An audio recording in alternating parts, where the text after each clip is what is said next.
Welcome back to Sweat Equity. Eric Valdez alongside Jules Johnson. What up, what up, what up? Man. Yes. Have you seen the movie WALL-E? You mean like Wally? WALL-E. Yeah, but you had to say it like that. Yeah. He just went his one eye. Yeah. Yeah. What do you think about that movie? So I had to watch it like 2 or 3 times. Yeah, because there's like no dialect. Yeah, and it's weird. This is the like save the Earth with the one planet they're trying to save. Like they're trying to save Earth, right? With the plant, you got the plant you're trying to protect. Yeah, the plant. The plant. Yeah, I think it's a good. I think it's way above its intended target audience. It's not a kids movie. It's not a kids movie at all. Yeah, it's not a kid movie at all. All right. So so I was talking to one of my clients this morning. When I was training him, because he's never seen WALL-E. He's almost 70. He's never seen WALL-E, so I asked him about that. All right. Huh. So the only reason I'll bring this up, I'm gonna pull this up right here for you. Let's go back to the screen. All right.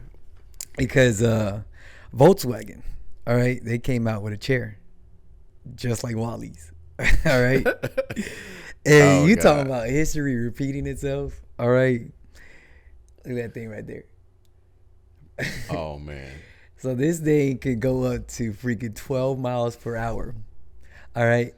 And I don't know. I don't know what 12 kilometers equals. Like, you know what that is by chance? On one charge, it can go the distance of 12 kilometers. 12 kilometers. No, I don't know what that is. So yeah, let me look that up. Yeah. So I don't know what that's conversions, man. I know. 12 kilometers. Yeah, so Volkswagen in Norway is developing an office chair with motorized wheels capable of speeds up to 20 kilometers per hour. I don't know the conversion rate. Bro. And can reach up to 12 kilometers on one single charge. The chair is battery. 7.5 miles, bro. 7.5 miles. Man. Why do you need to go 7.5 miles in an office chair, bro? If you live close to your office, you know what I mean? Just get it. Yeah, you know what I mean? So the battery, so the chair 20 kilometers is 12 miles, bro. Mm-hmm. So 12.5 miles an hour. That's what's the other thing.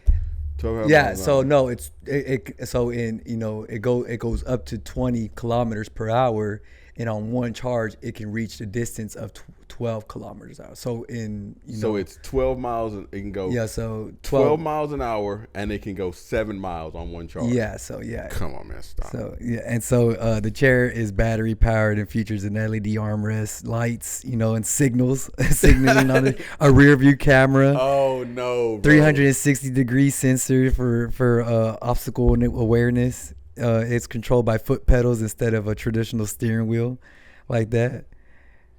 I'm like, oh god, that thing is crazy. Look at that thing. All right, bro, it looks pretty. It looks. It has a seatbelt. I didn't even see that. I didn't realize that, bro. It has a seatbelt. At 12 miles an hour, it better have no doors. Some airbags. Oh my god, know what I mean, bro? That's like the.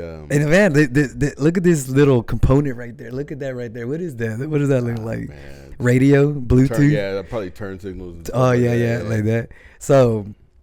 I saw this, wow. And I've been waiting for a perfect time, to bring this up like that. All right. Because I was like, oh, that's neat. All right. So check this one out now, bro. All right. Controllable with your mind, bro. These wheelchairs are controllable with your mind. Check out this video right here. I don't get this one right here. Bro, it's elevated? She turned it on. The thing popped up. I don't understand how it's controllable with your mind. She doesn't have any type of sensors on her head or anything like that. So I just think it's like a super crazy chair. Like what are those little kid things? Hover wheels things. Yeah, that's what it looks. Because when she's turning, she's like, look, she leaned forward to go forward, and she leaned to the side and all that. Because she put her hand over that iPad thing to start it. Yeah. Which, I mean, I guess is, whatever. So you just, oh, Jesus Christ. So, bro, like, if this don't give you some some WALL-E vibes, for sure. Bro, can you imagine that, though? Bro, You're like riding down the street, right? Like just to go to the corner store, right? Mm-hmm. And it's a dude in his fucking chair. He's just on his way to get some chip from the store. I'm like, hey, he might have already 2 or 3 DWIs. He don't need no freaking license for that, bro. You know what I mean? You know how many of those guys were purposely buy scooters or like little mopeds? There are states, bro, which is I think is ridiculous. But there like a couple not too long ago, there was a dude got arrested for a DWI like on a horse or something. Then like they arrested because in Texas it has to have there has to be like a maximum like the minimum has to be like 5. If it's not over 5 horsepower, you can't get a DWI. Like it's just something like that. I don't know if that's exactly what it is. My cousin's brother got a DWI on a horse. Oh God! Where was? Well, he lives up in Atascocita. What? Yeah, bro. I'm praying to God he beat that charge, bro. It's a horse. It's a live. Anyway. Bro, you're operating a vehicle, I guess. Like what did they call it? What is the? We'll see. So it's boating, flying, and driving. I know it's not a motorized vehicle, but it is a transportation. But it's got to be a motorized vehicle. That's why they're all motorized. So like you can get public intoxication. So then again, if I bet you they hit him with a DWI, and I bet you if they went like that, because I don't know the whole details. All right, he could probably beat that case, but then I know exactly what they're gonna slap him with.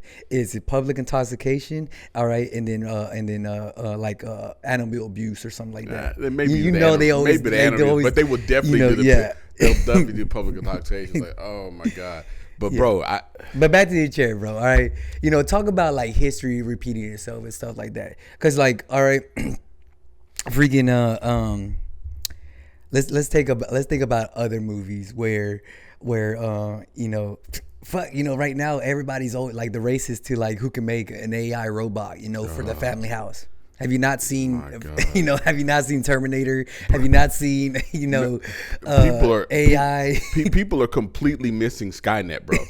like nobody's paying attention to Skynet, and they're like, oh no, we can teach AI to do our job for us. I'm like, y'all didn't see Terminator, bro? How do you feel about ChatGPT? Bro, it's artificial intelligence, which means it can learn. Which means it can learn to lie and it can learn to manipulate. Okay, so I don't think it. All right, the only thing it's really learning. All right, so this is where I come. Where my stance. The only thing it only knows is what. Okay, because ChatGPT it runs off of the 2 biggest search engines in the world right now, which are Google and YouTube. All right, it's YouTube or Google and YouTube are the biggest search engines in the world. Oh, it's not Yahoo. No. Yahoo? No, not Yahoo. No, it's not Yahoo. It's Google and YouTube. Those are the 2 biggest. Fact check me, but I could see that like that. So AI right now, ChatGPT, specifically, are only, generating answers that you ask it and stuff like that from everything that freaking through history that has ever been Googled or searched or like that through Google and freaking YouTube. All right. Google and YouTube. Yeah. Okay. So like so I don't think it's at a level where it's learning from itself. I just think it's at a level where it's gonna process the answer a lot faster, like that than and stuff like that. So you would see, to me, just the fact that you're going off Google. I mean, we've all Googled stuff. Everything, bro. Like have you ever played the game of just typing one letter and seeing what comes up? Yes. What happens if then you're like all the things that come up, you're like, how can I hide a body? Bro, like that's there. You know what I mean? Like, bro, we do it right now. It's gonna be so there. Scary. Like, bro. How can you? And like it pops open the first like 10, I think, top research, related research. It's just like to me, like if you don't know, because those. Like you have to have. There's no way to fact check it. There's no way to fact check what it gives you. So what scares me about unless you do it. What that's what scares me about ChatGPT. Yeah. Because people that do it are probably not. You have to take that next step, which is get the information from it and then say, okay, let me make sure all this stuff is correct. There is things in there though with ChatGPT where like if it's something with harm or like danger and stuff like that, they won't. Oh, it runs its own safeguards. Yeah, it has its own safeguards where it won't answer the question, or it'll divert to something else and stuff. Huh? For now. That's what happened with Skynet, bro. The computers learned. So let's go back to WALL-E though, because every single of those motherfuckers. All right. So anybody that hasn't freaking seen WALL-E, it came out in 2008. Spoiler alert. Yeah. Okay. All right. 15 years ago. You know, the whole, like, because it has very little freaking, dialogue. Zero. Yeah. I think he just says his name, right? No. Between the robots, they don't never talk. But like the captain of the ship in the space. Yeah. When he's like he's all talking to himself and stuff like that, trying to figure out how to get back to Earth. Yeah. You know what I mean? So, out of all the comfort and amenity, because that's literally what it is today, it's like how can I get my life more comfortable and, and stuff like that, and more convenient. It's about convenience. Right. You know what I mean? So in the movie, everything was so comfort, and convenient to them, the amount of trash and, that just generated throughout the whole earth. They had to abandon Earth, go into a spaceship, like that, until they can find and resolve the problem like that. So WALL-E, I think WALL-E, I think Roomba came from WALL-E. That's probably right. Yeah, look up when Roomba started. Yeah, because WALL-E was the Roomba version of the world or of Earth to clean up all that shit. They would send all these robots that were WALL-E to clean up the Earth. And then he found that plane. And so then I don't even know what the next robot that WALL-E falls in love with. I don't even know what that one's called. Haven't seen the movie in a while, but she sent down there to find any living proof of existence, like that, and end up finding that plant. And then it was supposed to scoop up the plant, take it back as a sample to show that there is some type of life form like that on Earth. And then but the thing is, when they go back to this ship, everybody's sitting in these chairs that freaking navigate itself, and they're fat as fuck. You know what I mean? Like that. They can't. 2002. Oh, so it was made before. Version. Wow. Okay, that's a surprise. I would think it was made afterwards, like that. Well, maybe they modeled. Even with bro. All right. This is something like, all right. You can fact check me on this too, but Roombas are they're starting to make Roombas now that are AI. Why do Roombas need to be AI? Bro, I don't know, bro. And the thing about it is, so now check this out. All right. All right, talk about if you want to be super paranoid now. Do you own a Roomba? No. Okay, I got a Roomba as a housewarming gift from one of my clients when we moved into our house. All right, like that. So, I know it ain't this type of generation Roomba. All right, but they had these AI Roombas. All right, not only knowing the plot and the square footage of your house and everything, all the rooms like that, but they also collect freaking data from what is vacuuming. You're talking about hair follicles, DNA, things like that. Why? Bro, like that? Everything is trying to collect data now, bro. Data is Skynet, bro. Data is the new gold, is the new oil. Bro, man, everything Skynet. They do now, everything they do now, bro, is they're trying to figure out how to get you in a database, even. And listen, I'm in 100 databases, right? Like I'm TSA pre-check, I'm all that shit. But they want your fingerprints, they want all this stuff so that they can see what you touch and blah blah blah. And people you when you think about it, you go, oh man, I'm just going in and putting my hand on that little thing, right? The little screen, and it touches it. Mm-hmm. But when you touch it, you leave DNA on the screen. You're gonna be having people wiping down everything all day, right? Man, everywhere they go. Yeah, hey, bro, when Skynet comes, I'm gonna kill Sarah Connor. No, you gotta protect Sarah Connor. You gotta protect Sarah Connor. Yeah, you gotta protect Sarah Connor. I'll protect Sarah Connor. Like that, you gotta kill Skynet. That's what you're trying to attack. Oh my God, I believe in. I mean, I don't believe in it, but I believe. Go ahead and take out Elon Musk and freaking and all them that are for the race of all this shit. That's the thing is, like, people that, like, it's almost like you don't know when to stop. Mm-hmm. You know what I'm saying? Like, you're just like, oh, let's keep going. Let's see how far we can go. Bro, all right. So, all right, let's stay along, you know, history repeating itself, movies and stuff like that. Like trying to life recreating movies. Right? You know right now, okay, that they're in works right now on bringing back Woolly Mammoths. Oh, man. Why? It's why does so what movies apparently nobody saw Jurassic Park. Exactly. Nobody saw Jurassic Park. You know so we're just gonna pull up next to a velociraptor. Yeah, exactly. Man, I'm not doing that. You know, that's exactly what they want to do. You know, all they need to do to figure it out. This is the truth.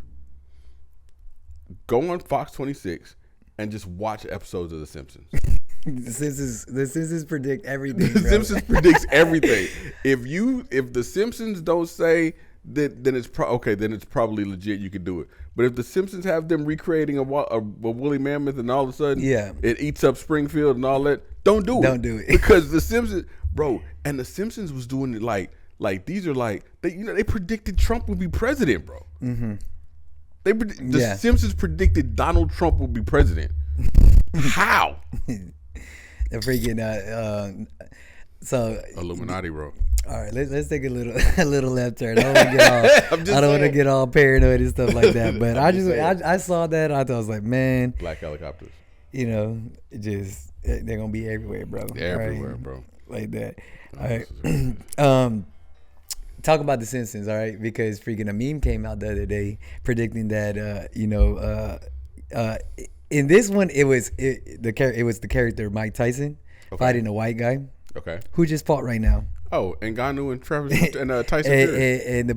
And Tyson and Simpson knocked down freaking the white guy. No, Tyson fought. Mike Tyson fought.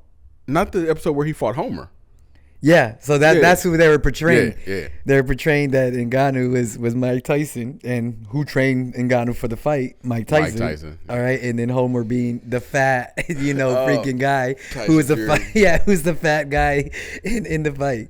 Bro, who you think won that fight? Come on, man. Huh? Stop, bro. Was it Fury? I don't think Fury won the fight, bro. Well, I don't think Fury. I'm just saying Ngannou's not the one that got knocked down. I know who won the fight, but I also know one thing I've been meaning to check is how much money did he? What was the purse on that fight? Oh, what did Ngannou get paid out? I've been meaning to check that. Man, he got the bag, bro. He got a bag, so I know he's happy. Yeah, but. And while you're looking at, you know who's already talked about freaking doing a fight, too, MMA guy. Who? Alex Pereira. He said he might do a fight in 2027. Yeah. So Tyson Fury say he cleared. Let's see, bro. If it's anywhere like $50,000, I mean $50 million, bro. Well, and did you see the whole setup when the ring was coming out of the ground and everything? All that, bro. That I ain't gonna lie, that was pretty dope. Pretty dope. Both of them coming out in their own little chairs and shit like that. Bro, okay. This only says that. What's the numbers they're talking about on there? 50 for Fury and 10 for Ngannou. 10 mil? Yeah. It's not a bad payday. It's not. Let's see.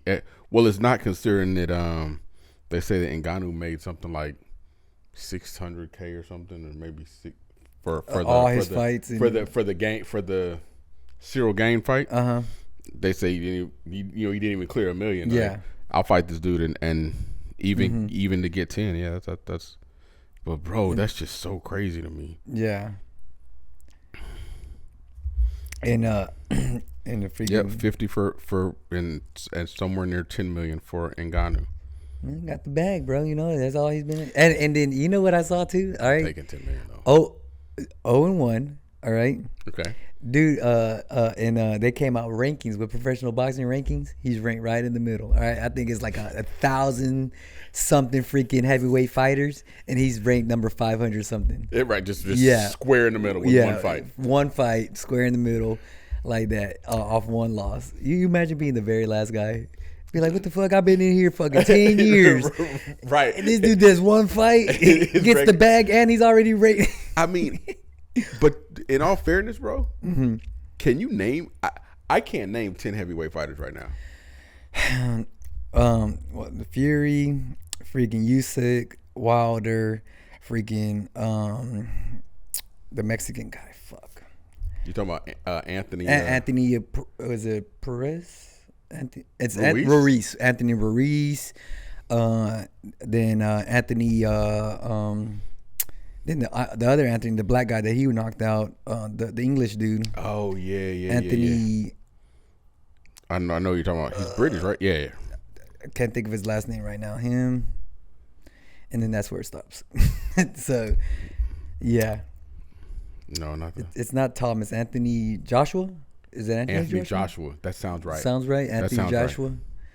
That sounds right. And then that's where it stops. I don't know. I can't go any further than that. So, 1 is Fury, 2 is Usyk, 3 is Anthony Joshua, 4 is Deontay Wilder, and he's gonna be 4 to this day. To this day. Yeah. Number 5 is some dude named Zili Hang from China. Never heard of him. From China? I would never think of that. There's a dude from Croatia, Philip Hershgevig or something like that. Joseph Parker from New Zealand. Where's Anthony Ruiz? He's not ranked. Jared Anderson. Unless he went down to like light heavyweight or something. I don't know. There's no way dude went to light heavyweight. Yeah, he lost a lot it may be. It may be the, let's see, because cruiserweight, I have no idea who any of these people are. None of them. I've never seen any of these names before in my life.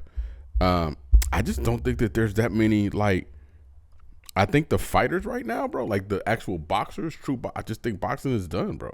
Okay, like, so let's stay along that, so, freaking Showtime, all right? Like, as long as I've ever freaking, ever thought about boxing events and everything like that, all right, it's either HBO or Showtime, right? Right. After 37 years, Showtime is wrapping it up. They're not going to be freaking premiering any more boxing fights. I could see that. That's going to be happening. I don't think the money is so check this out.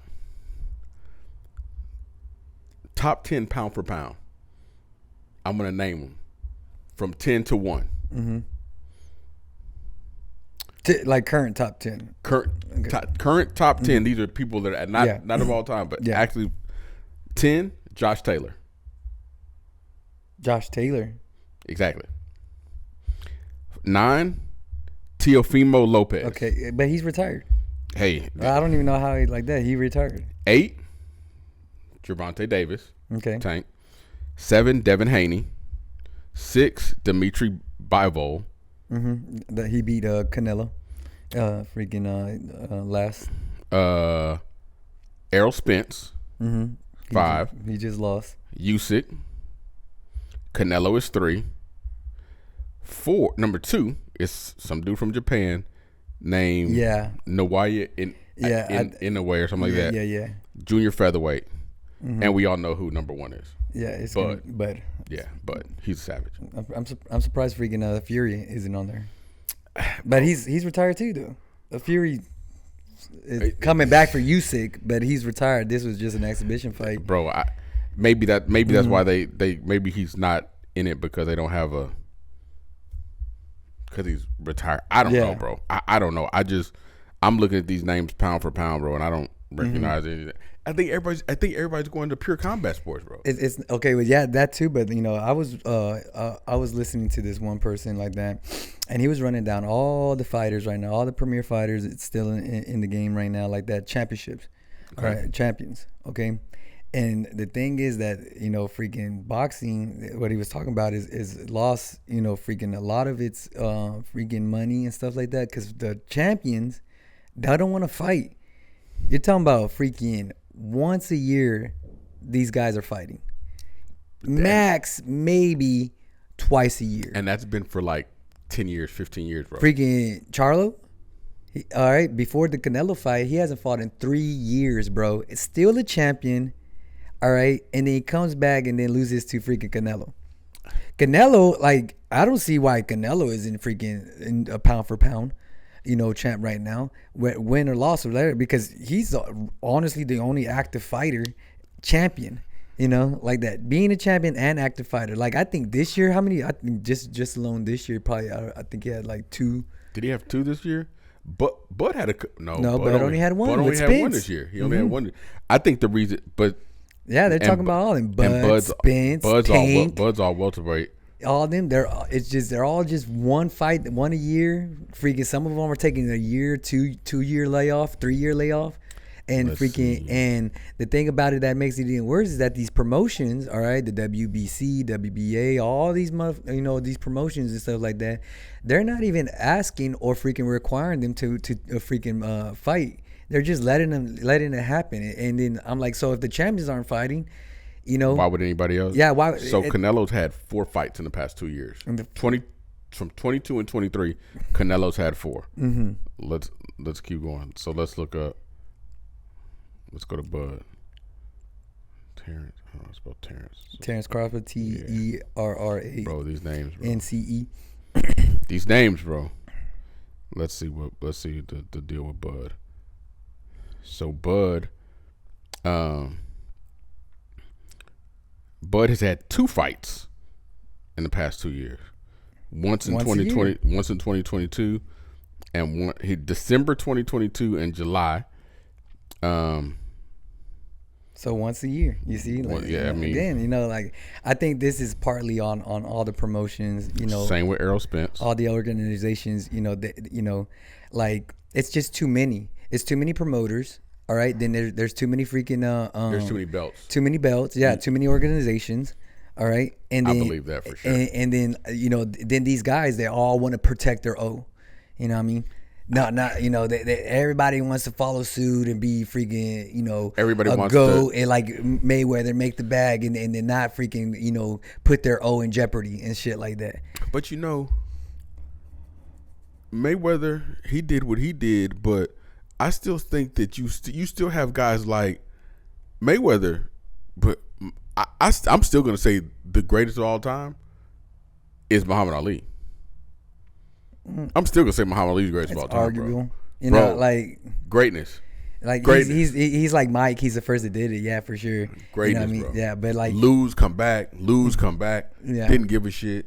I still think that you got guys like you talk about GOAT. So okay, so conversations. let's talk about GOAT. Like, okay, what is the criteria to be named GOAT? Is it just fights, wins, all right, or is it actual fights, I think it's wins, overcoming adversity? Fights, wins, and then freaking how many people, like how many asses you brought in like that and money generated.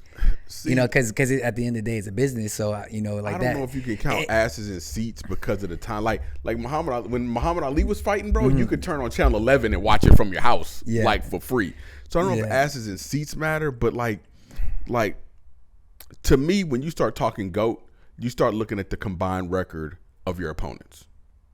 Yeah. So some people are saying, "Oh, this guy's the GOAT," but the combined record of his opponents is 150 and 981. It's like he ain't fighting nobody. Yeah, they have 10 times more losses than their wins. Right, like he's fighting a bunch of ducks. You know what I'm saying? Now, when you have guys that, I think Muhammad Ali he lost and regained almost every belt, almost every championship belt in his era. Yeah, he lost it and then went and got it back. Yeah, that's a good point. That's GOAT shit. Like that. Yeah, you know what I'm saying. The win-loss ratio of all your opponents, I think that's a huge factor. Bro, I mean, I don't think anything else can matter, bro. Yeah.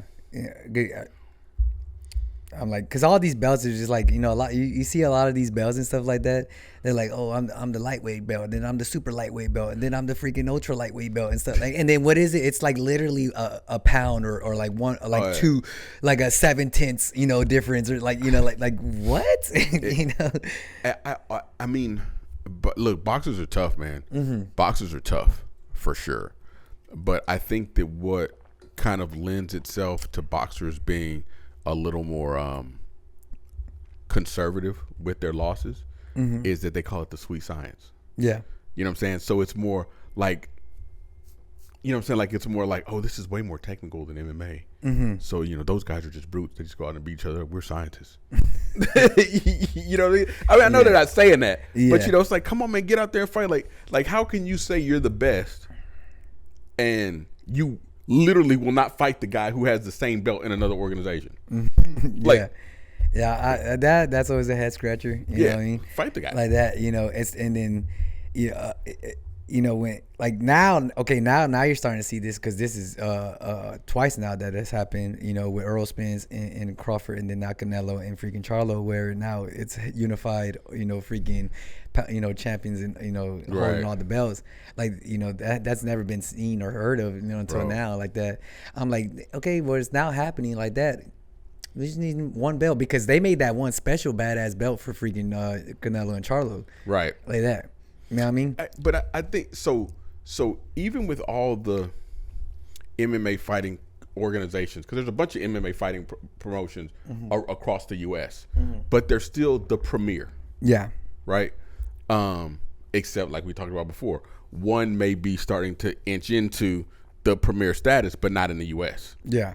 Just globally. But I don't understand why it's not like that. Like, people are like, I'm the WBO champion. And they're like, what? WBO? Who the fuck is a WBO? Like, they're all equal tier. I think, which one's the most? No. Would you say they're all? Bro, they all seem like equal tier. I've never got into complexity of freaking which belt is more premier than the other. But I do believe it's the green one. I do believe it's the green one. Like that, which WBC. I do believe it's that one. I don't know, man. They all WBC or WBA, which is better? World Boxing Council, the WBC, is often regarded as the most prestigious of them all. All of them, right. Yeah. So whoever holds that one, they got a little bit more chip on their shoulder. But you have WBA, WBC, IBF, and WBO. Yeah, it's just too much. It's too many. It's too complicated. It really is. But the thing is that there's just too many heads at the round table. Yeah. That they don't want to relinquish any type of power because they know the amount of money that it generates and stuff like that. That they don't want to freaking come together and then share that pie with each other and stuff like that. Because I was like, well, they're getting to the point where they're about to lose the fucking pie, bro. Yeah. They're about to lose the whole pie. You're talking about Showtime, one of the freaking, because Dana White was freaking ragging the other day, on one of his presses and stuff like that, of just seeing the poor quality of production that Showtime is giving now and stuff like that, because he was talking about like they were fumbling on trying to do replays and stuff like that with the Charlo Canelo fight and stuff like that, and they just couldn't do it. The production team was too slow or couldn't put it up and things like that, and they're just taking a lot of that.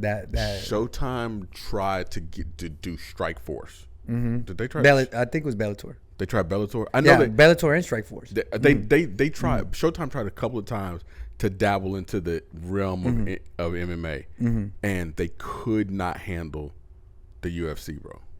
Like they couldn't. Like they couldn't deal with it because all those fighters, Strike Force, Legacy, whatever, I don't care what your organization, they're all trying to get to the UFC. Like they all see the pie. Yeah. Right? Everybody's looking at it. The boxers, bro, they're just like, oh, I get an IBF belt? Okay, cool, fuck it, whatever, let's do it. And it's just, I think it's diluting. It's diluting it's boxing. Super diluted, yeah. And that's one of, and I love boxing, bro. To this day. It's not the same no more. It really isn't. To this day. Yeah. So let's go the other way now. All right, freaking.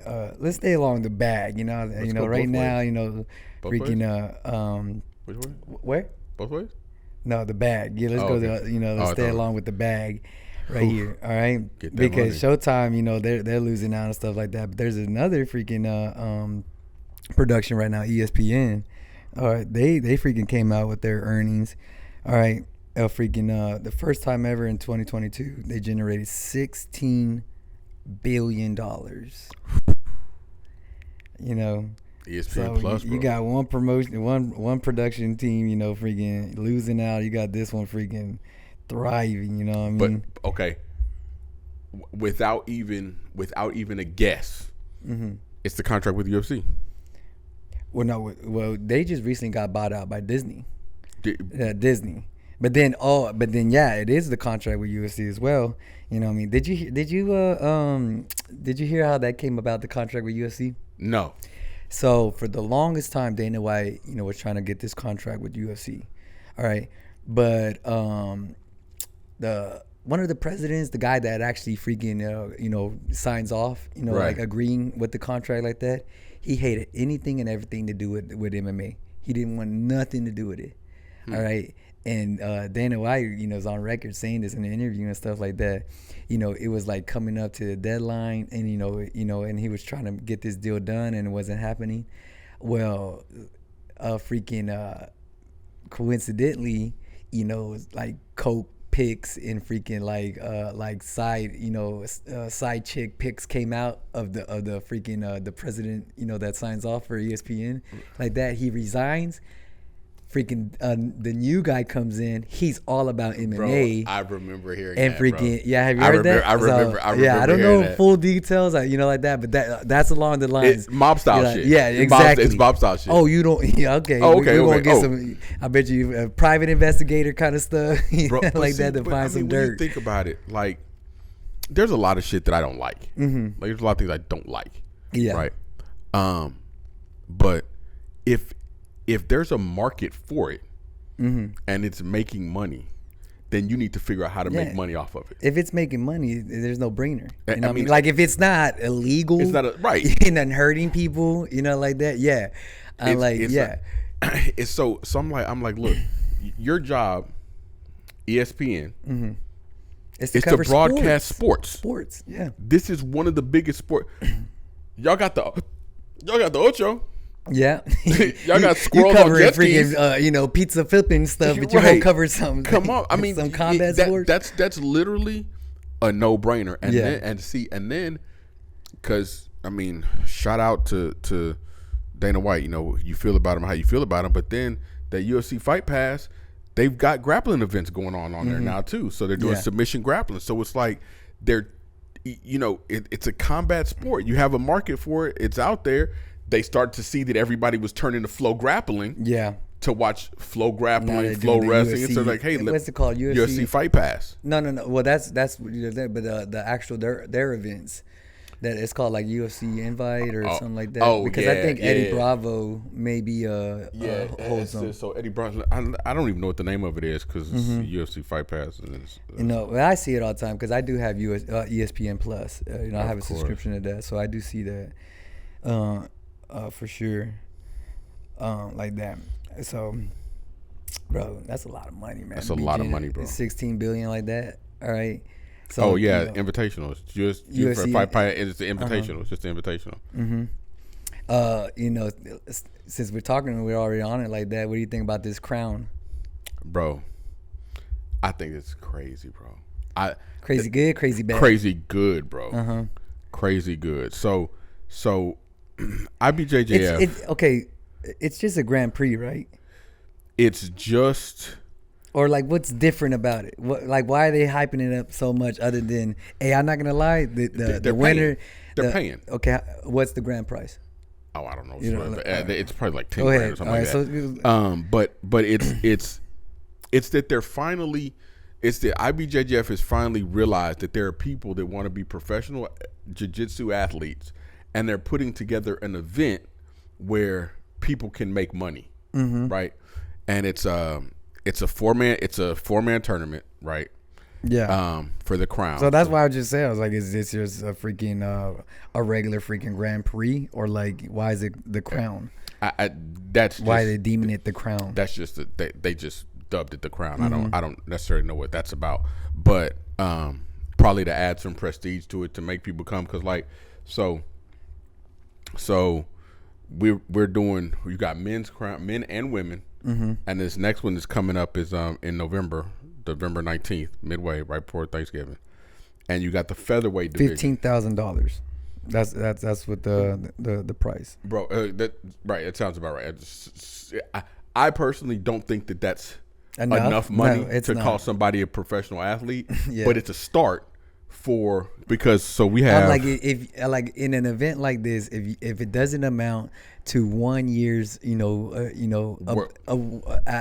salary, that expenditures, and let's just take, even if it's mid-tier salary, like 40 to $35 to $45,000 like that, because that that's probably mid-tier for annual salary, right? Somewhere around there. If it doesn't equal full-time salary at minimum wage, it's not worth it. Yeah, exactly. I mean, I'm not talking about hundreds of thousands of dollars. Like even anywhere between 40 to 60,000. Like I think that's a good. I think it's probably prize. That's probably legit. Like that if it's to be a legit professional. You know what I mean? But because look at UFC, even for the starting out guys. Freaking when they're starting out and they make it on the undercard for even for ESPN Plus fights and stuff like that, they're winning. You're talking about anywhere between $30,000 to $50,000. Oh, I didn't know that. Yeah. That's good, though. You know what I mean?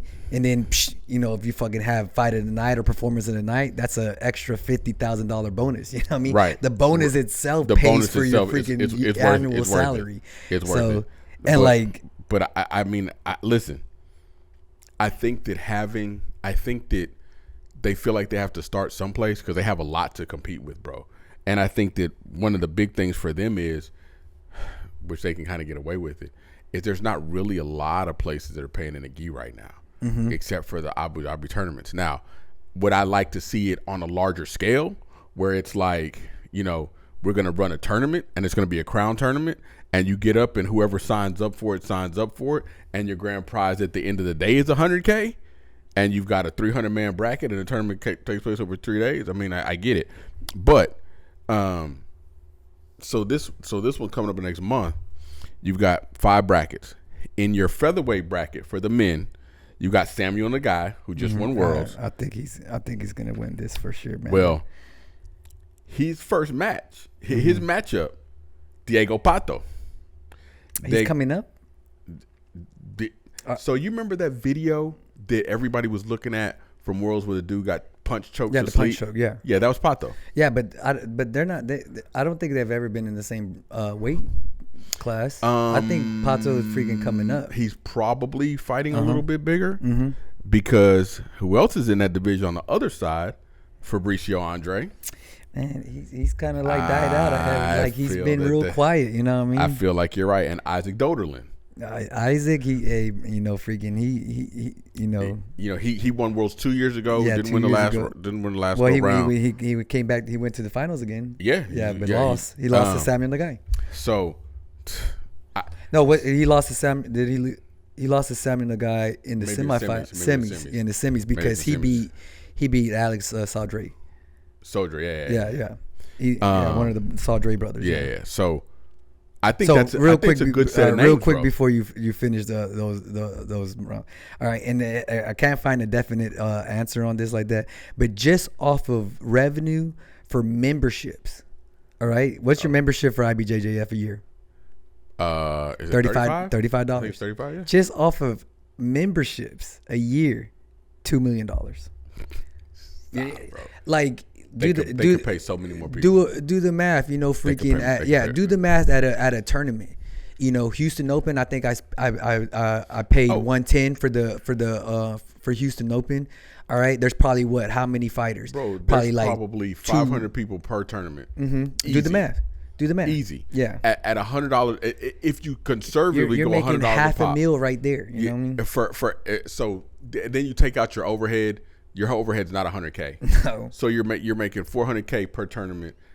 This weekend is Miami and New Orleans, so that's $1 million. Even bigger ones, yeah. Yeah, and then you got the ones that last longer.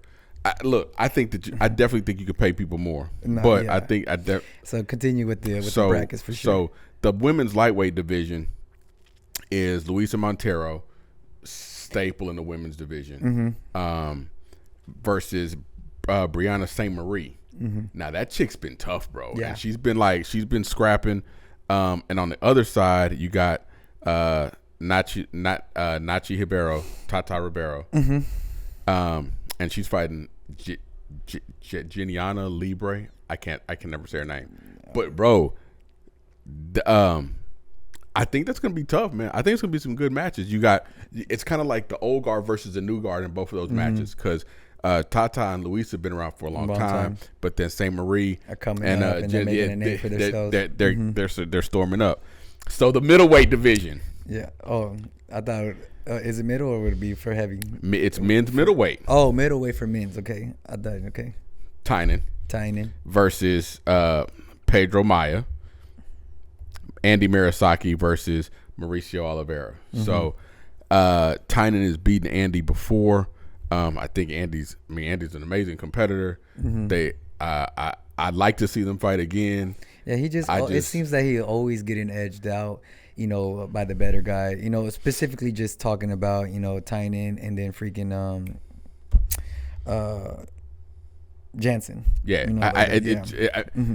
But I mean, but it's also been a while. Jansen's not doing it, right? He's not doing it. Was this invites or what? Like, how did they even get these guys?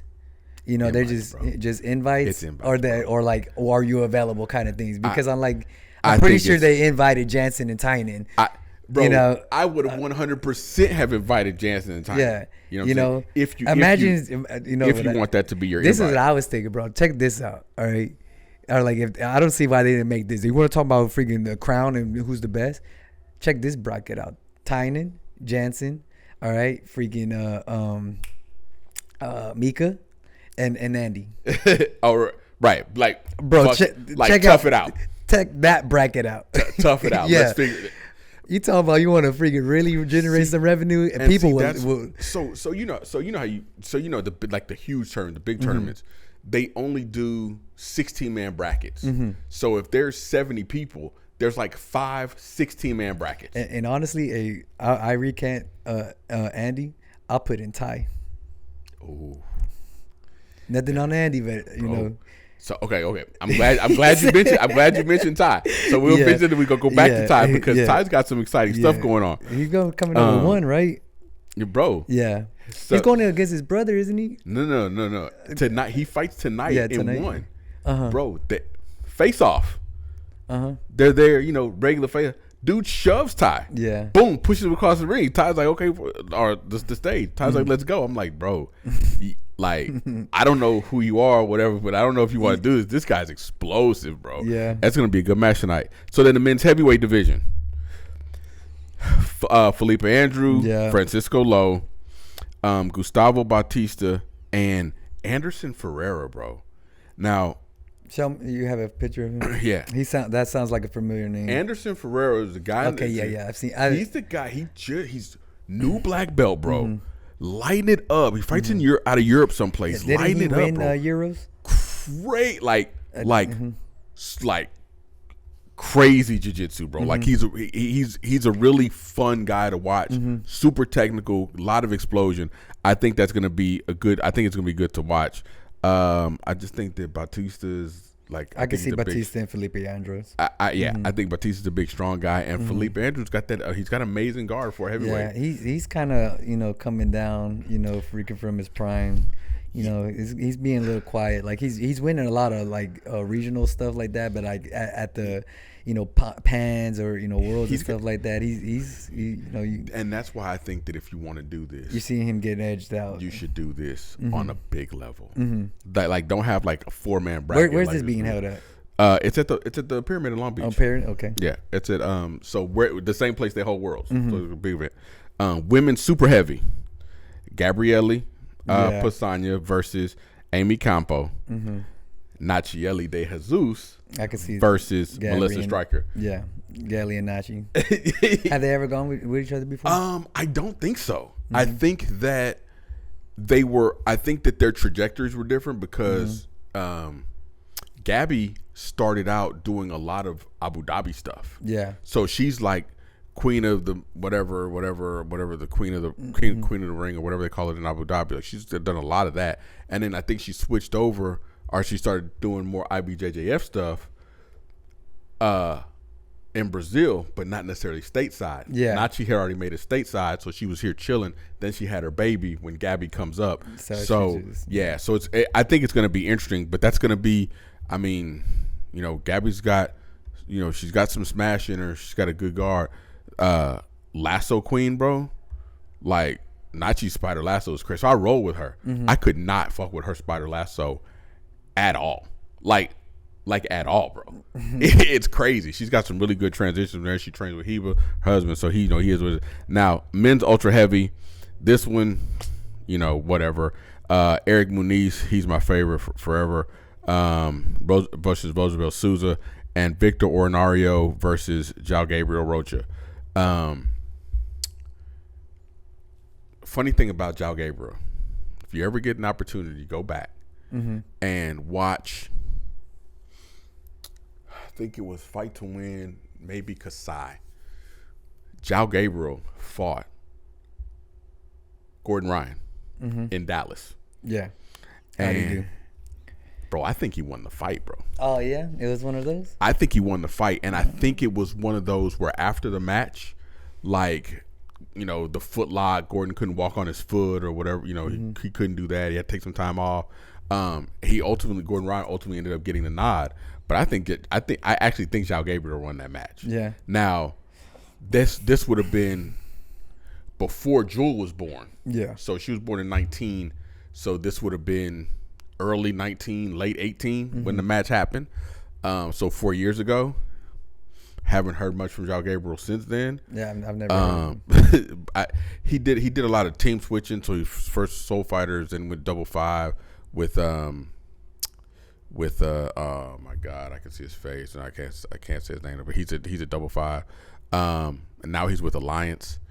But I just feel like Eric Muniz, bro, at ultra heavy. So is strong, Fabrizio Andrade with Alliance now? Who?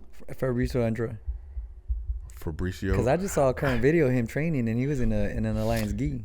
Yeah, but he may have just been visiting because those top guys bounce all over the place. He may Alliance headquarters in Atlanta, but I don't know how I feel about that. You know, what I mean, I'm like, really, you're a top, jiu-jitsu guy and stuff, and you don't got your own gi. Well, they're like, hey, come over and train because he's based out of Manaus, so he trains with Mikey and Milky. I can't say his name, but.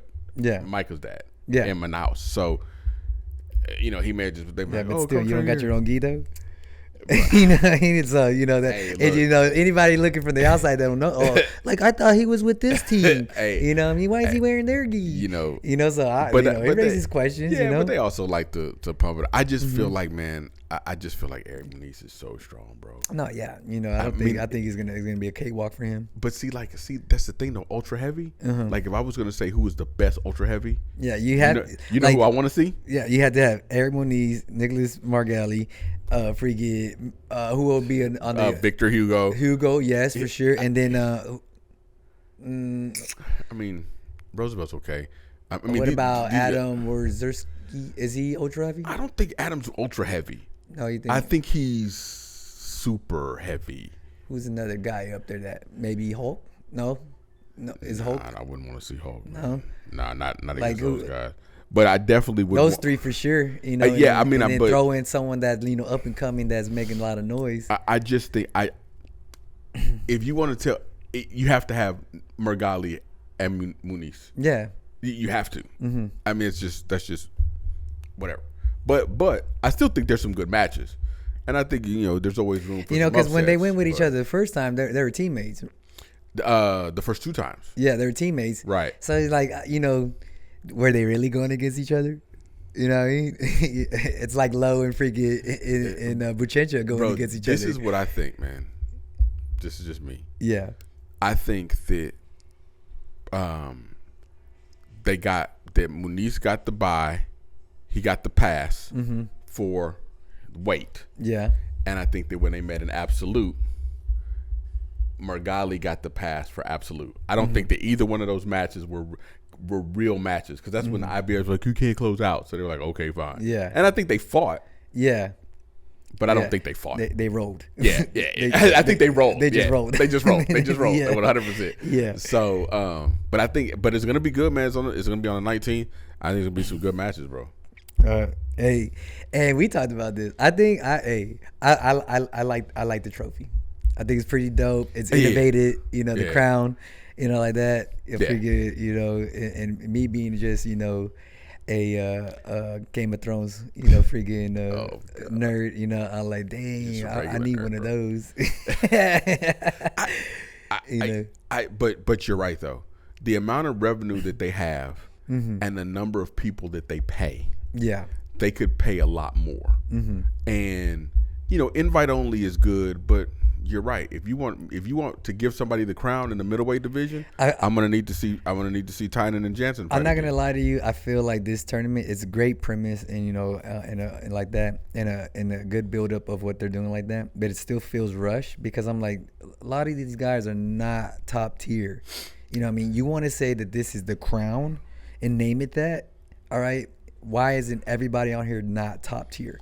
Or have, because what you could do. You could almost do like ADCC and have your regional qualifiers. Yes. So you have several qualifying matches. And things like this. This is why I said, because if that, adding that into the mix, I'm like, yeah, it just seems pretty rushed. You know what I mean? Yeah. I'm like, if you're going to do an inaugural one like this, okay, then you take the top 4 of the freaking competitors that placed at Worlds last year. If you want a rush job, right? Like that. At least, you know what? Those are the top 4 that made it, and they deserve to be here. They were all on the podium? Yeah, they're on the podium. Try it again. Yeah. Okay, yeah. Then next, you do those things where you have qualifiers like that, to get your name in the invitation, to be invited. Right. Like that. Yeah. And then you're just talking about a different stream of revenue, freaking for different tournaments and events, like that. I'm like, you just open yourself for even more, because then now, then you're talking about like even more revenue to pay the fighters like that, for sure. But it just seems like, they wanted to put something out there. I don't know what the rush is or why they wanted to get it out there like that, because I know there's a lot more, invitations, really premiering with Flow Grappling and stuff like that. So I don't know where the heat is coming from, but it seems a little bit rushed. I mean, look, I think that you can put yourself in a situation where you can compete with some of these guys, and you can have your invitationals here, regionals, because ADCC does that. They invite people into the regionals. But then if you want to come in and fight in a regional, then you come in, you pay your entry fee, whatever it is. All that money goes into the prize pool at the end of the day, because it's jiu-jitsu, bro. Right now, there's some guy, someplace that will fuck Tynan up. That's a strong statement. He's out there. We know he's out there. Maybe in Nogi, because Tynan's putting his hat in that. He's putting his hat in Nogi, which is going to be interesting. Yeah, but I feel like Tynan's just one of those athletes, bro. That if now he's putting his nose into it, he's not going to go in and be like, oh, I just kind of want to do this. But I mean, it's the same way. Basketball. It's basketball. There's a guy right now on the blacktop that would clown the best. It's just there. Ain't Victor Wembanyama. Not that motherfucker right now. He's getting everybody fits in that league right now, bro. So, I just feel like that's out there, but I do think that this could be the opportunity for IBJJF to give their gi competitors room to step up, make some real money competing in the gi, open up a good revenue stream for them. They got the little contract with Flow Grappling.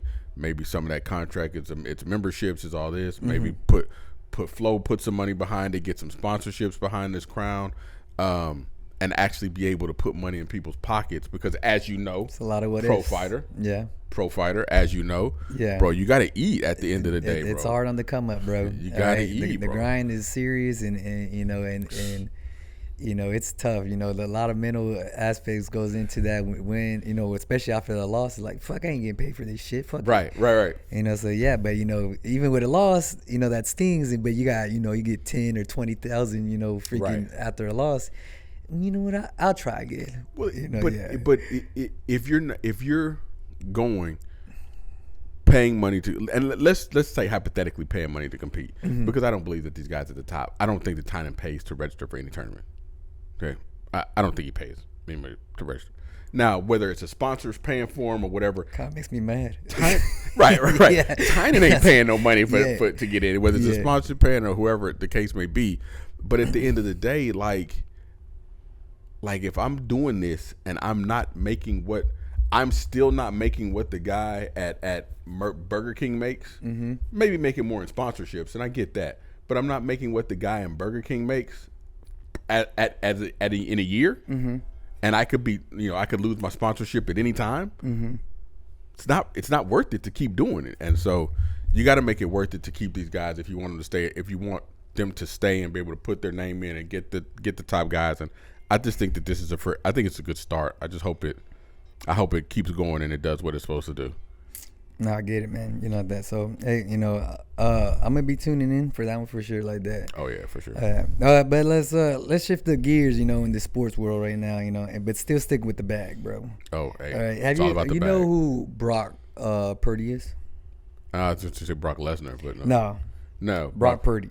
Who's it? All right. So right now, so he's the starting quarterback for San Francisco 49ers. He's injured right now. Okay. You know what I mean? All right. But he's Mr. Irrelevant. You know why you're deemed Mr. Irrelevant? All right. Mr. Irrelevant? Yeah. Wow. Have you ever heard that in the NFL world? No. Right? Why is that? Because you're the last pick in the draft in the NFL. Mr. Irrelevant. So he was the very last pick in the NFL. I don't know. Now he is the starting quarterback for the 49ers. And with these current deadline trades that they just made, bro, I feel like they're going to win the Super Bowl this year. All right. But you talk about business moves, all right, okay, that are paying off, all right? Because, like, obviously with NFL teams, when, they're always trying to save, cap space. They're always trying to save some type of, salary like that to make room for cap room, right, that for guys to come in to really make a good push, to win the Super Bowl. All right. They got to bargain with this dude. All right. They have to bargain with the dude that the last guy in the league. No, they don't have to bargain with him. Freaking, they're paying him whatever it is, and they know he's going to be happy with it. League minimum. Yeah, because league minimum. He's all just right? in the league. $870,000 a year. I was going to say it's over $500,000 is the league minimum. So, all right, that's his total salary for 2023. All right, for Mr. Relevant. All right. I mean, I'd be Mr. Relevant for 2023. So now let's compare that. All right, let's put it in perspective. All right, with other freaking major quarterbacks in the league. Okay. 11 minutes of playing time for Lamar Jackson, which is the highest paid quarterback in the league, all right, freaking matches Brock Purdy's total salary. Okay? 11 minutes of playing time for Lamar Jackson. Okay? Let's go to freaking Patrick Mahomes. 16 minutes of playing time amounts his thing. All right? Tell me if you even know who this guy is and what team he plays for. All right, Daniel Jones. No, never heard of him. Starting quarterback for the Giants. 19 minutes of playing time. Never heard of him. Exactly, bro. All right, Joe Burrows, 24 minutes of playing time. Well, Aiko his team. Dak Prescott, 29 minutes of playing time. It's amazing that Dak Prescott has. Mm-hmm. It's that low for Dak Prescott. Well, I mean, but he's coming off, reconstructed contract and stuff like that. Yeah, terrible Anyway, performances. Yeah, 32 minutes for Josh Allen, all right, of playing time. 32 minutes for freaking Russell Wilson, Bryce Young, all right, freaking number 1 draft pick of last year, all right, 35 minutes for him, all right, compared to the very last pick. All right, and then 37 minutes for freaking Jalen Hurts, which is also a contender for the Super Bowl. Bro, can you imagine? See, okay, so I know that they say he's the last pick in the draft, but you know why that really wouldn't hurt my feelings anymore, bro? Why? Because of Tom Brady, bro. Yeah. Tom Brady wasn't picked that low. He wasn't picked that low, but he wasn't picked. Yeah. He went 7th round, right? Bro, all right. Hey, you best believe, bro. All right. If I'm Mr. Irrelevant and then I'm the starting QB for a team that might possibly win the Super Bowl this year, all right, they have a very high chance to win it this year. I would take my 800. You best believe I would take my $800K. Yeah. I would play my ass off. And I believe for I would be rookie season, ready. It's 2 or 3 year contract. I believe it for a rookie contract. I would be so ready for that renegotiation to happen. Yeah. But you know what? That's if you win the Super Bowl, I would be a clown. Like, I'd be a clown. Like, they'd have a hard time talking to me. Like, I'm coming in like Ocho Cinco, like fur coats. Like, they're going to swear I'm Deion. Yeah. Playing in a Philippe Patek. But you just give it a playoff run, bro. You can't pay me $800K and I was a quarterback and we made it to the playoffs. After their third season, they can renegotiate. Bro. Right. So he's already on his second year like that. Next year, at the end of next year, you best believe it. Yo, I just brought you a chip, like that. I got y'all a chip. And freaking, bro, I'm gonna sit on a bench until somebody gives me some money. Oh yeah, for sure. Give me some money. The shit they did with the Dabo, and then they ended up paying him. Bro, like that. Yeah, we not doing this. We not. You give me some money, bro. Give me some money, bro. I get it. So now, now let's talk about freaking 11 minutes. Yeah. Okay. All right, 11 minutes. Bro, but okay. No, I'm not trying to interrupt you, bro. Yeah, go ahead. But think about it, bro. Bro, we've been here for an hour, bro. Yeah. This dude in 11 minutes made $800,000, bro. Yeah, that's crazy. Bro, this dude made $4 million. Making $0 right now. Bro, yeah. Are you kidding? That's crazy money, bro. So now let's stay with the league right now. All right, talk about some crazy money. Fuck. Okay. All right. We should have done more testosterone growing up. Steelers runner back, all right, Jaylen Warren was fined, all right, for a hit that he delivered in Week 7 versus the Rams, all right. For that, his paycheck for that game, all right, $51,176 for that game. That was his paycheck for that game. For that 48 minutes. All right. It's hour for that hour. The fine for that hit. All right, $48,556. $3/4. Huh? $3/4. Bro, no, that's like 90-something% of his freaking check. Like that. All right. You heard about the NBA? What? I can't remember the dude's name. He just got fined $35,000 for doing the Degeneration X after he Bro, I've it irritates me when I hear about these crazy fines, like cleat fines, shoe fines, wearing freaking headphones, fines, bro, celebration fines, like, bro. Stop with that. And the thing is, it's like it's not $100 or like $1,000. No, it's tens of thousands of dollars. Like, I get it. I get these guys get paid lavishly. You know what I mean? These dudes are making millions of dollars. Okay, I get it. All right, but right now, okay, so check out JJ Watt tweeted this freaking after the finding out of this fine. This is literally stealing money from a guy. This is JJ Watt's tweet right here. All right, I mean, what are we doing here? All right, I don't care how much money you make. $48,566 is a lot of money. It's Jaylen Warren's entire game check. We're taking the money away from this guy. Really? This is horrendous. Like, you talking about stealing, bro? I like Joel Embiid, bro. But that's crazy. Joel Embiid. Mm-hmm. Yeah, 35,000. 35K, bro, for the Degeneration X.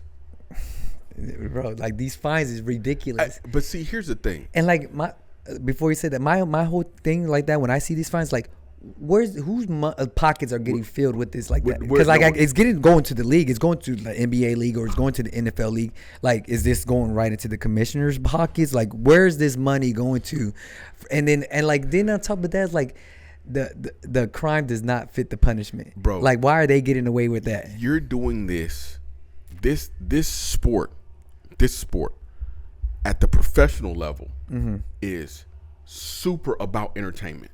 Like, it's about entertainment. Mm-hmm. If the people aren't entertaining, nobody's coming to the seats. Nobody wants to watch. Now, finding people for fighting and, Ron Artest running up in the stands. Oh yeah, that's different. It's different, right? It wasn't Ron's fault though. It wasn't Ron's fault. Yeah. But it's different. Yeah. You don't want to fighting with the fans. Yeah, don't fight the fans. Yeah. Even though that fan wanted it, bro. That dude wanted that smoke. He threw the water in the beer. Here comes Metal World Peace.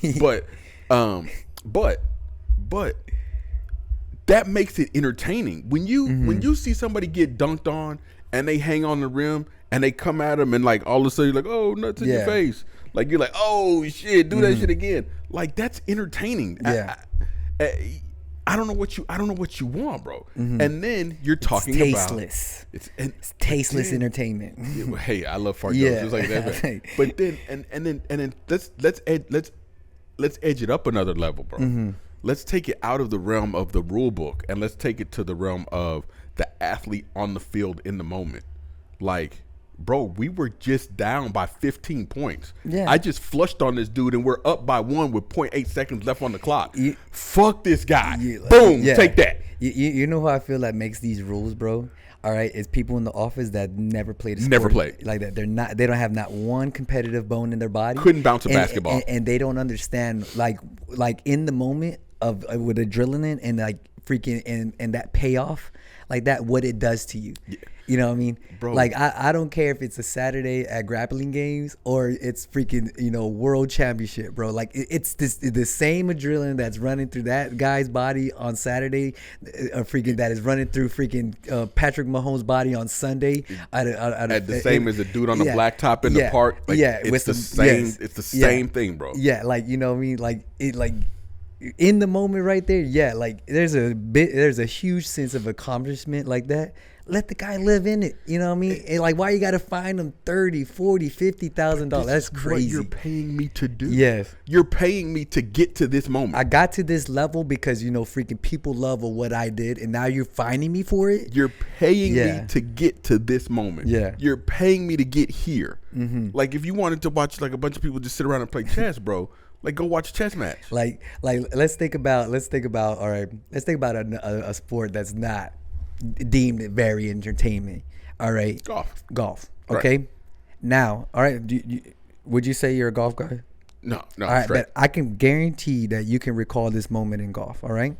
It's one of the freaking best moments freaking in the PGA Tour when Tiger Woods hit the freaking chipped that ball in. It rolled down into the. What did he do afterwards? That was the iconic fist pump, wasn't it? Yeah, dude was freaking raging. Right. This is golf now, raging. Freaking high-fiving his freaking caddy. You know what I mean? Freaking pointing at the, doing the Shooter McGavin freaking. Shooter McGavin. You know what I mean? Bro. He didn't get fined. He didn't get fined. Someone please check me, fact check me, but he didn't get fined, bro. But people do that in the NFL and the freaking NBA and stuff like that. Oh man, you best believe. But I just don't understand it. Yeah. Now you want to find somebody for spearing somebody. You want to find somebody for a low chop block could injure, permanently injure somebody. I targeting. That's different. That's different. That's playing the game dirty. That's playing the game dirty. But bro, excessive celebration, really. You know what I mean? I guess if the celebration takes too long, it could be excessive. Yeah, but bro, how many times have we watched together in the same room a dude get knocked out in the UFC while he's sitting there shaking? The guy comes over, digs him a fucking grave, covers him with dirt as the dude's sitting there twitching on the ground, bro. Freaking, you got someone like Jorge Masvidal knocking someone out at the fastest in the UFC and then freaking playing dead right beside him too. Bro. And we celebrate him, you know what I mean? Because it's game bread, bro. Yeah, so like, it's just, it's different sports. I get it like that. But like, all right, all aside, freaking like that, the amount of money that these guys are making, I get, that they're being paid lavish. It's still, at the end of the day, you're talking about tens of thousands of dollars for what? And then what do y'all do with that money? I want to know that. What do you do with that money? It goes where does that money go? That's my next question when like that. It's so we always look at money. We always look at money in terms of the exact dollar amount, right? Like, that's what we look at money in terms. You want to mess with something? We look at terms in the exact dollar amount. We look at terms of it's $1, right? Well, $1 means a different thing to different people because if you only make $10 a year, that $1 is 10% of my income. So, like JJ Watt said, if you're taking 90% of the guy's income, like his life is based. Let's say he doesn't live hella lavish. Let's say he doesn't have like 10 Bentleys and a bowl of Coke in his living room table. He just has, but his salary is I bring home $50K a game. So I live like I bring home $50K checks a week. And now you've taken all that from me, and now I can't really pay my bills because you've modified the. That's not right, bro. That's not right. That's not right, bro. It's just crazy, bro. Like that. When I hear fines like that, I'm like, wow. I was like, was it like? And for me, it's like I've always wondered, and because with the NFL and the NBA, they do have players associations. Yeah, NFLPA and the NBAPA. When are they ever going to come together and actually agree on, what, this shit is out of hand. Y'all need to cap these fines. All right. I'm talking about from the lowest grade of a cleat fine all the way to a freaking targeting head-to-head hit, fine, which is probably the most, probably the worst, right? You would say that, what, if that's what it is, it can't go past this. You know what I mean? And then on let's just say they cap it at 10,000. All right. But then let's say you did come out with some bodily harm. Now you as a player had to pay all the medical bills for the guy, let's say the dude gets paralyzed or something like that. So that's funny that you say that. That the fines collected are donated to the Professional Athletes Foundation to support Legends in Need and the NFL Foundation to further support health, safety, and wellness of athletes across all levels, including youth football and communities that support the game. So it sounds like they try to take that money and use it to support people that are hurt, right? Sounds good, yeah. It sounds like it. Mm-hmm. Now, I'm looking at these. So what was that fine for? Which one? The one it was for a hit. It was for a hit. Okay. Yeah. So I don't know what the hit would be because it doesn't say fighting what type. Yeah. Fighting fine is $38,000 and your second offense is $76,000. For player safety rules, the biggest fine that you can get off the rip is helmet or launching, and that's $21,000 fine. Yeah.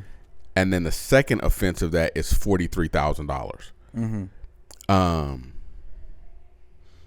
And so the fines apparently can get pretty high.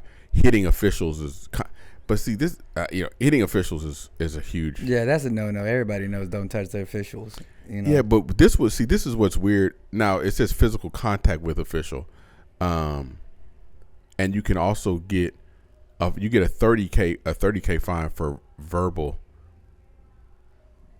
attacks against the official. Yeah, which I get it. I mean, I guess kind of. But if you make a dumb call, you make a bad call. Yeah. But they let them. That's what I feel that need to get fined when they make bad calls. Hey. I mean, all the time, bro. But in theory, that makes sense. Mm-hmm. In theory, you're gonna take the money, you're gonna put it up, and it's gonna go over here. But you're doing your uniform offenses. The fine goes there too. And it's like, it's just a uniform violation, bro. Like, what are you doing? I don't care. I want fucking $10,000 because you didn't wear the right cleats. You know what I mean? Yeah. Why is that a thing? I don't know, man. That's a lot. Yeah, it's excessive. It really is. It's excessive. That's 100% excessive. Yeah. All right. Let's wrap up right here, man. And let's go. People that are benefiting off freaking what they're doing in the NFL and making money like that. Deion Sanders, all right? Everybody loves Deion Sanders, all right? I love Deion Sanders, bro. All right. I still have his Atlanta Falcons jersey. Explain to me what trademarks, do for you. They prevent people from using something that is yours. So some level of intellectual property. They prevents people from using it without compensating you for it.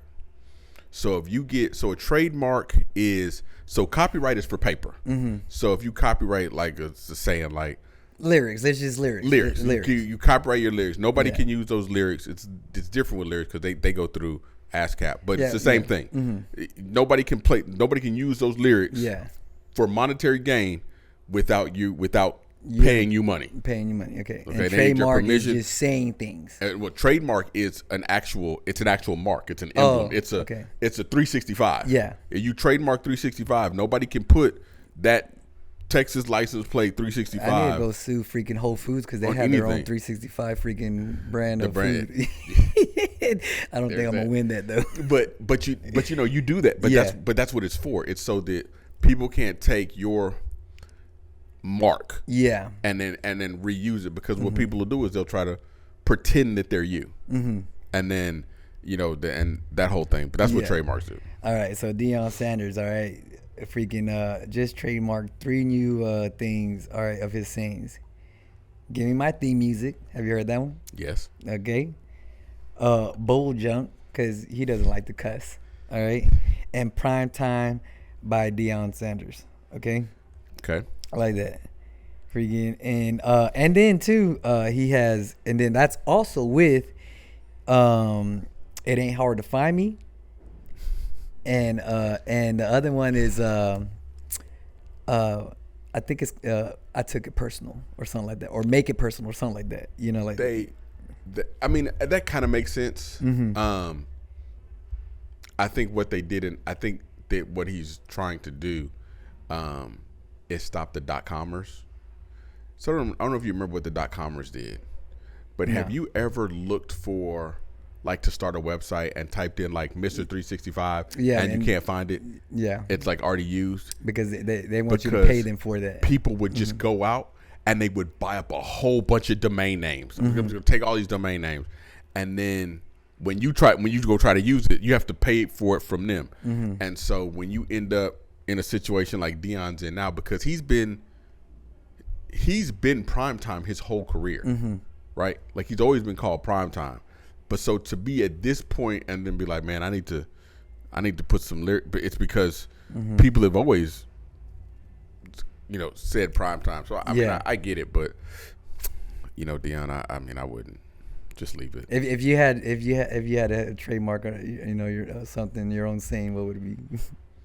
My balls are hot. No, hey, Black Beast gonna come after you, bro.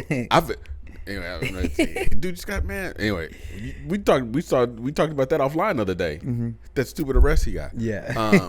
But I don't know, man, because I don't really feel like I say anything that's really that great. I mean, I say ni hao to my buddy Min. Like, ni hao. But even though he's Vietnamese.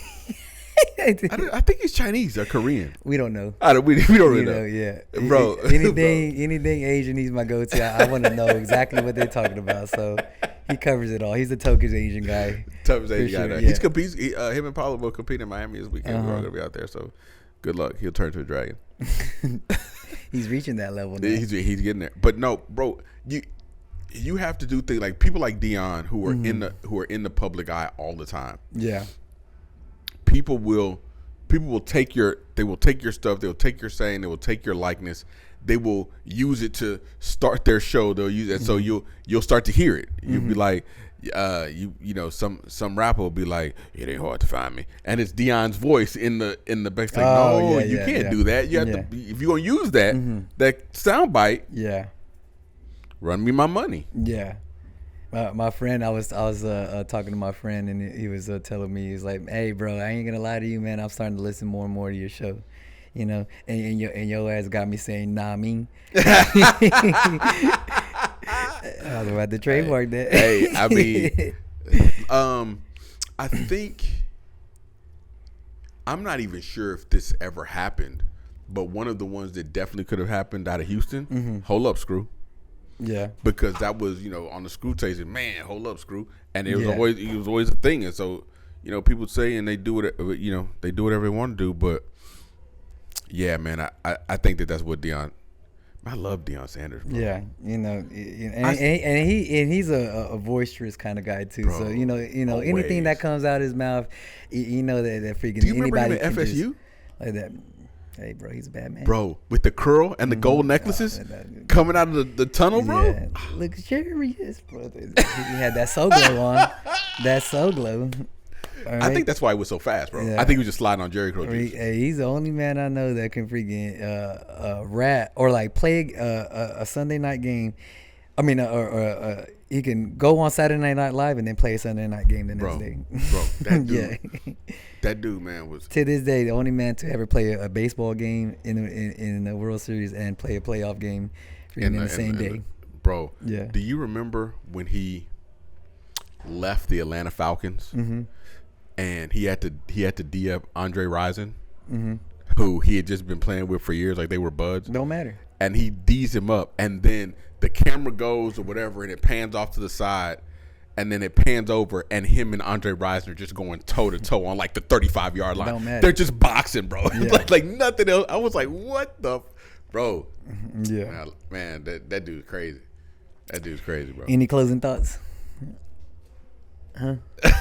You know what? My brain just would go – I was like, man, I remember when Charles Lambert used to fight I bet you their fines weren't that crazy, bro. You know. When they were getting it in. They were just getting suspended back then. They were just getting it in, bro. Lambert and Barkley. Nah, man, look.